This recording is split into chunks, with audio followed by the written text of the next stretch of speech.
Of all of the music that Gene created, aside from Bebop-A-Lula, which is probably his most famous song, the thing that he's best known for, what are some of the other songs that you think are really important in the Gene Vincent catalog? I think the Gene Vincent music is something when you talk about it on the records. When you talk about Gene Vincent music on the records, there's been evolution of that music. So there is not one title more important than another.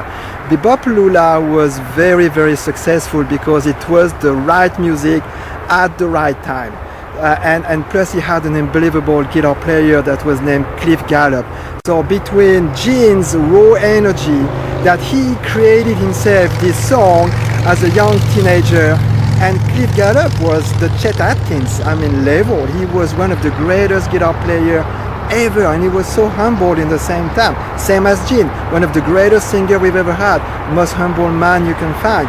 So all those guys together created an art form that really all connected together in Bebop-A-Lula. So that being said, after that they've done a lot of different music, from Hank Williams with an upbeat tempo things, or more, or like Jerry Reed composed Crazy Legs for Gene.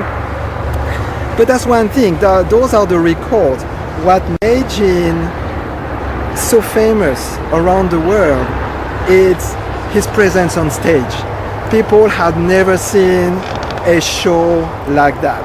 It was like, if everybody that you can read that went to a Gene Vincent show, they say it was tense.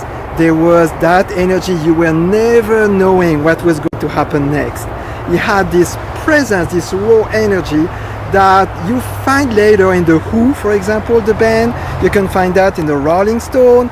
But all of that started with one person, was Gene Vincent. He literally invented that rock and roll attitude.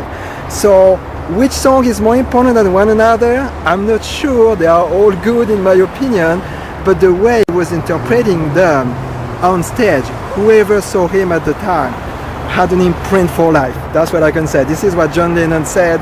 This is what Paul McCartney said. A lot of the greatest artists today. Jeff Beck.